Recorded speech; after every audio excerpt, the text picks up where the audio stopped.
kung sabihin ko sa inyo na may loan na hanggang 10,000 pesos yung pwede nating mautang. Mababa ang interest mga ka-reloan at ang pinakamalupit, may 3 buwan ka muna bago magsimulang magbayad. Napakabongga, di ba mga ka-reloan?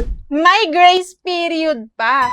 Ang tanong mga ka-reloan, totoo ba to o isa na naman tong pang-akit na advertisement lang nila? Mga ka-reloan, dahil galing mismo ito sa Pag-ibig Fund, marami ang nagtatanong sa atin kung legit ba talaga ito. Sino yung mga pwedeng mag-apply? At syempre, sulit ba o worth it ba itong kunin ngayong 2026? Kaya sa video na to mga ka-reloan, hihimayin natin yan para malaman natin kung blessing ba ito o may mga bagay na kailangan muna tayong malaman mga ka-reloan bago tayo mag-apply dito. Tara mga ka-reloan, simulan na natin yan.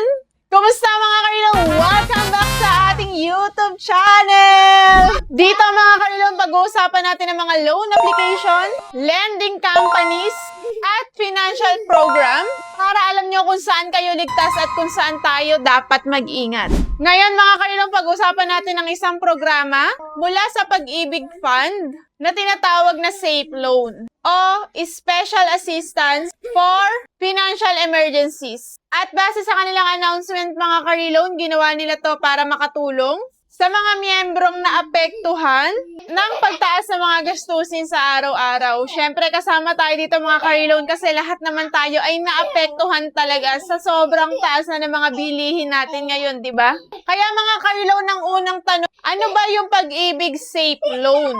Ang Safe Loan mga ka-reloan ay isang special loan assistance program ng Pag-ibig Fund. Ayon nga sa kanilang post mga ka-reloan na yan, hanggang 10,000 yung maaari nating hiramin dito, may mababang interest, at may 3 buwan na grace period bago magsimulang magbayad kung sakali na tayo ay maa-approve at makakautang dito. Ayos, di ba? Ibig sabihin lang mga ka-reloan, kapag na-aprobahan tayo dito ay hindi tayo agad sisingilin sa unang buwan. May palugit muna bago magsimula ang hulog. Para sa maraming Pilipino na gaya natin mga ka-reloan, malaking tulong to lalo na kung meron tayong biglaang gastusin. Syempre, ang tanong mga ka-reloan, paano ba mag-apply dito? Mga ka-reloan, kung gusto mo nga mag-apply dito, ayon nga sa Pag-ibig ay online ang proseso nito. Narito yung mga pangunahing akbang.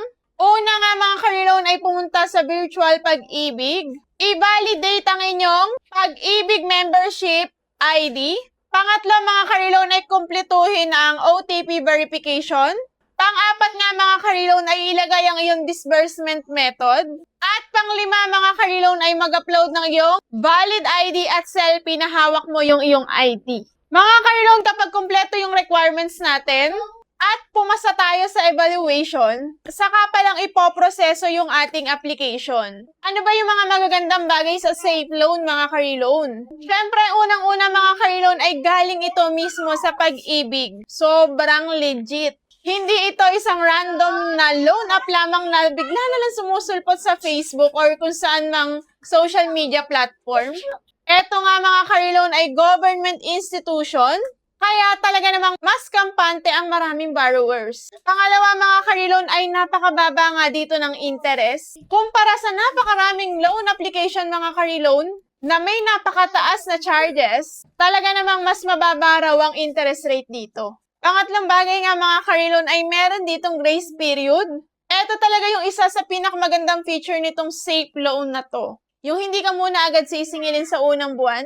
At talaga namang may panahon ka munang makahinga bago ka maghulog dito. Ito naman yung mga dapat nating tandaan mga ka-reloan. Unang-una na nga mga ka-reloan, hindi lahat ay auto-approve. So wag tayo masyadong mag-expect para hindi tayo masyadong masaktan. Pangalawa mga ka-reloan, hanggang 10,000 lang talaga to. So kung naliliitan ka pa sa 10,000 at mas malaki yung kailangan mo, wala tayong magagawa kasi hanggang doon lang talaga yung kayang ibigay nitong Safe Loan. Pangatlo mga ka-reloan ay temporary nga lang ito. Ibig sabihin, hindi po ito pang matagalan at ito ay may panahon lamang kung hanggang kailan natin to pwedeng applyan.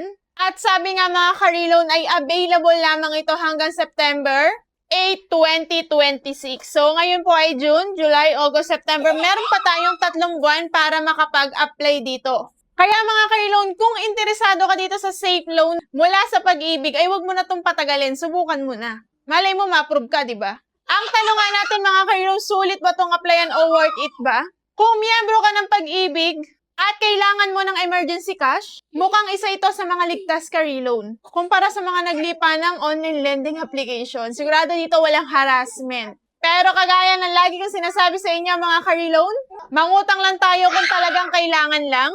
At syempre, siguraduhin na may plano kang magbayad. Baka naman mamaya i-scamin mo lang to, char. Lagi mong tandaan, ka-loan, kahit napakababa ng interest nito, ay utang pa rin ito. Yun lang mga ka-loan ang tungkol dito kay Safe Loan na galing sa Pag-ibig Fund. So kayo mga ka-loan, ano ang masasabi nyo tungkol dito?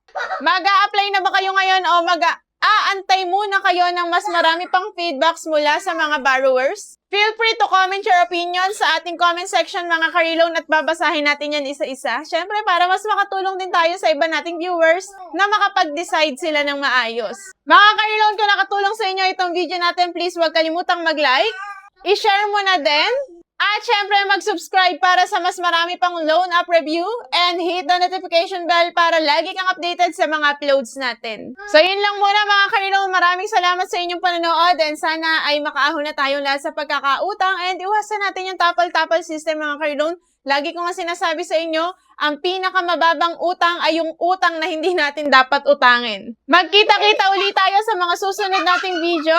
Maraming salamat sa panonood and God bless you all. Bye! Okay mga ka-loan, eto nga pala yung ating napakagandang cutie-cutie mic from Boya. Ayan, sa mga aspiring vlogger dyan, super cute lang ng mic na yan. Ayan po yung lagi gamit. Small but terrible. Ayan, from Boya. Eto lang siya, oh. Diba? Sobrang tagal malobat. Ilang beses ko pa lang pong na-charge simula nung binili ko. Ayan, ngayon pa lang ulit siya nalobat. Pangatlong charge ko pa lang to kung saan.